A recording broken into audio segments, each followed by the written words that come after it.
어머나? 아니 뉴스파이터에서 그동안 수많은 스타일의 시어머니 분들을 다 소개해드렸지만 아니 눈치는 전혀 안 보이실 것 같은 김용림 씨가 눈치를 본다고요? 그것도 며느리 눈치를 박선배 변호사님. 많은 분들이 아시는 것처럼 배우 김용림 씨는 아들이 배우 남성진 씨이고 그렇죠. 며느리가 배우 김지영 씨죠. 완전 배우 가족이잖아요. 그렇습니다. 여기에 남편 고 남희루 씨까지 스타 패밀리라고 할 수 있는데 네. 김용림 씨에 따르면 지영이는 시집 왔다는 개념도 없을 거다. 내가 내 아들이 아니고 김지영의 남편이다라고 생각하면 섭섭함이 전혀 없더라는 겁니다. 네. 그런데 이처럼 섭섭함이 없어 왔는데 딱 하나 네. 요즘처럼 연말이 다가오면 딱 하나 섭섭한 것이 떠오른다고 하는데 뭘까요? 그게 뭐였을지 얘기 들어보고 오시겠습니다. 아, 네. 이제 시상식 때 연말.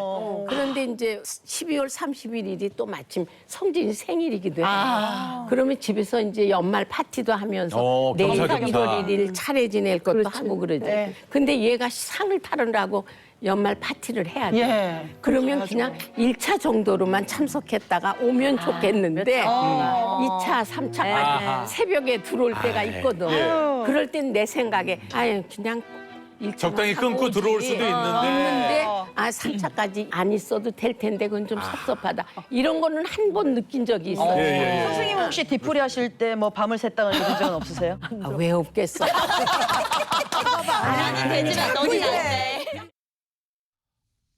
아니 근데 얘기를 듣고 보면 이해가 제목에서 이해가 될 수도 있고 아니면 좀 아니 그것도 이해 못하지나 뭐 할 수도 있고 막 좀 그런 좀 복잡한 생각이 왜냐면 듭니다. 김용민 선생님도 본인도 그런 적 있다고 얘기를 하시니까. 근데 이제 타이밍이 약간 좀 그래요. 왜냐면 이 남편인 성진 씨 있잖아요. 네, 이분 남성진 생일이 씨가, 네. 생일이 바로 그날이잖아요. 그러니까. 그러니까 이제 이게 생일이 아닌 날이면 네. 또 어느 정도 납득이 될 수 있는데 남편 생일인데 네. 꼭 3차까지 가야 되냐 하는 부분에 좀 저는 공감하는 부분이 좀 있습니다. 그러니까 네. 양해를 구할 수 있잖아요. 예를 들면 본인이 시상식에 가서 파티하고 이런 건 좋은데 가서 남편 생일에 좀 먼저 들어가 봐야 되겠다. 이렇게 얘기할 수 있다고 저는 개인적으로 생각하는데 어쨌든 네. 아들 생일에 새벽에 귀가하면 섭섭함을 표현했는데 네. 뭐 연예인들이나 배우들이 행사마다 가고 이런 부분들 때문에 가정사를 챙기지 못하는 부분도 있는 것 같아요. 그러니까요. 그래서 그런 연예인- 부분들 때문에 충돌되는데 제가 볼 때는 네. 막 기분이 나쁜 것보다 네. 그냥 뭐 재미로 즐거움으로 얘기하시는 것 같아서 맞아요. 다행이라는 생각도 듭니다. 그럴 수 있어요. 왜 그런 거 같아요. 아유 좀 조금 1차만 하고 들어오지 예. 뭐 아마 그런 투닥투닥 느낌일 것 같은데 근데 하재근 평론가님 그럴 수 있잖아요. 연말 보통 이제 그 매일매일 찾아오는 매일매일 뜨는 태양이지만 우리 특히 연말 연초는 그 12월 31일에서 1월 1일 느낌이 좀 다르잖아요. 그러니까 뭔가 1월 1일 같이 맞이하고 싶다. 오순도 오순 예, 좀 일찍 들어와라. 아, 전화 좀 미리 했으면 안 돼요, 그러면? 아, 이게 이제 이 김용림 씨가 네. 며느리 김지영 씨하고 전화 통화를 굉장히 좋아한다고 합니다. 그래요? 그래서 아들한테 전화하면 아들하고 할 말이 없어가지고 아들한테 할 말도 며느리한테 전화해서 며느리랑 얘기할 정도로 그렇게 며느리하고의 통화를 좋아하긴 하는데 네. 그렇다 하더라도 며느리한테 불쑥 전화해서 오늘 일찍 들어와라 이렇게 얘기하는 건 또 조심한다고 합니다. 왜냐하면 같은 배우라서 배우의 사정을 잘 안다는 거예요. 세상에. 그래서 김지영 씨가 배우로서 혹시 또 이제 스케줄 뭐 촬영 중일까봐 선뜻 전화를 못 하고 문자를 남겨놓는 스타일이라고 합니다. 어허. 나중에 뭐 전화해라 문자를 남겨놓든지 네. 아니면 전화를 했다가 빨리 끊는다고 합니다. 부재중 기록이 남겨 있으면 보고 이제 성편이 될 때 전화하겠지. 네. 이런 식으로 약간 며느리 눈치도 본다고 합니다. 만약에 허준 변호사님 이제 며느리라고 이제 가정해 보세요. 그럼 혹시 이제 이 김용림표 시어머니, 김용림표 시어머니 어떠실 것 같으세요? 아이고 감사합니다 이렇게 생각할 것 같은데. 아니 너무 이미지 관리하지 말고요. 아니 저 정도만 돼도 저는 진짜 이혼 사건 상담 확 줄어들 것 같아요. 진짜요? 많은 시어머니들이 저렇게만 해주셔도.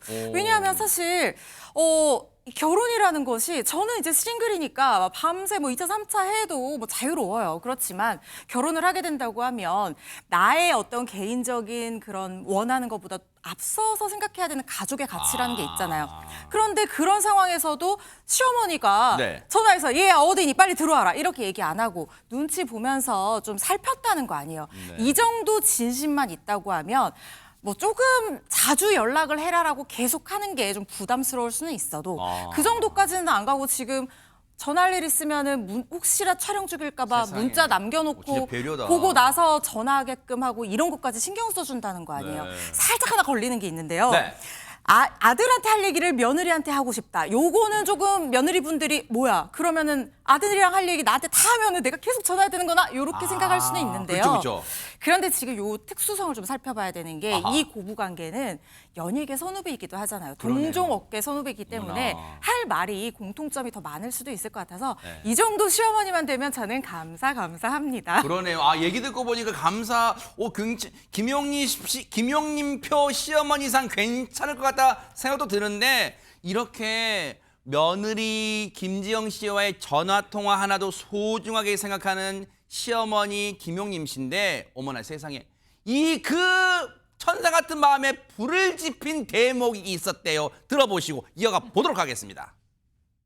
근데 사실 아시다시피 우리 연락 세대가 문자. 네. 전화 세대가 아니에요. 맞아요. 문자하고 메시지 보내고 이런 그렇지, 세대다 그렇지. 보니까 전화하기가 할 얘기도 없는데 자꾸 전화하기가 좀 뭐 전화 통화도 있지만 언제 오니? 그럼 다음에 또 언제 올 수 있니? 이런 이야기를 좀 많이 하시거든요. 그래서 그런 부분에서 좀 차이가 있지 않을까. 그럴 수 있다. 예. 자, 근데 그럴 때 정민현 씨 뭐라고 대답? 언제 오니? 이러면은 뭐라고 그럼 이제 대답? 남편한테 시켜야죠. 오빠한테 물어보세요, 어머니. 이렇게.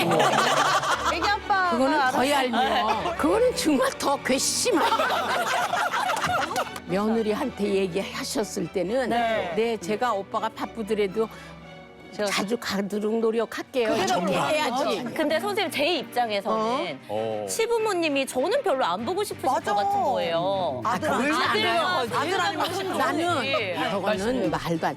어떻게 저런 생각을 할까? 그러니까. 저는요 젊은 사람들 손에 핸드폰은 맨날 들고 살잖아.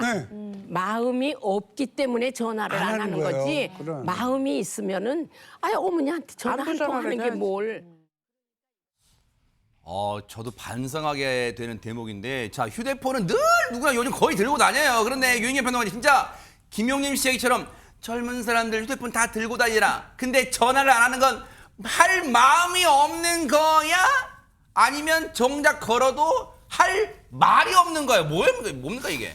아니 일단은 마음이 없으면 행동으로도 안 나가죠. 손가락 이렇게 걸어지지도 띠띠띠 안 되죠. 않는데. 근데 저는 이게 꼭 며느리와 시어머니 관계가 아니라 딸과 엄마의 관계도 마찬가지인 것 같아요. 딸한테도 맨날 전화 걸어서 어디야?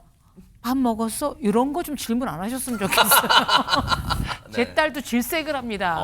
그런데 네. 문제는 뭐 문자 세대도 뭘 떠나서 네. 그 마음을 확인하기 무척 어렵잖아요. 그렇죠, 네. 그런데 어르신이 되면 굉장히 딸이나 며느리나 아들 전화에 하나의 굉장히 행복을 느끼시니까 네.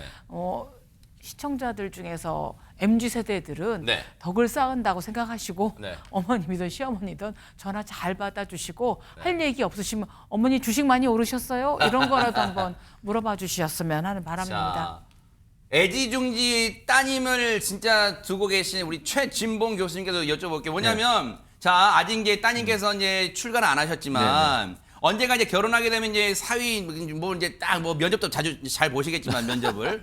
근데 진짜 딸이 진짜 품 안의 자식일 때는 아빠 오늘 주말에 뭐 하시는 거 먹으러 가자 막 이랬던 따님이 결혼하니까 주말에 오지도 않고 전화도 안 하고 막 혹시 그런다면 어떻게 하실 거예요? 지네끼리 놀러 가고. 지네끼리 다 놀러 가고. 제가 갑니다. 네.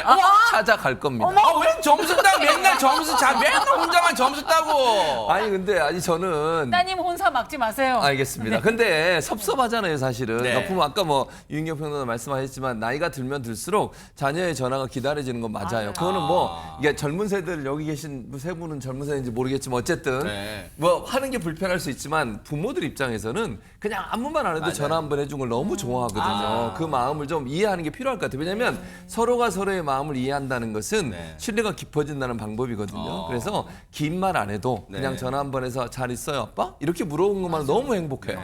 그걸 그 행복마저도 뺏어간다고 하면 그건 조금 제가 직접 가서 그 행복을 찾아가기 위해서라도 찾아가도록 하겠습니다. 알겠습니다. 목사님 설교 잘 들었고요. 너무너무 감사드립니다. 자, 어쨌든 가족은 소중한 거니까 안부 전화는 정말 우리의 마음을 이어주는 그런 사랑 같아요. 그러니까 꼭 안부 전화 오늘 저녁이라도 한번 해보세요.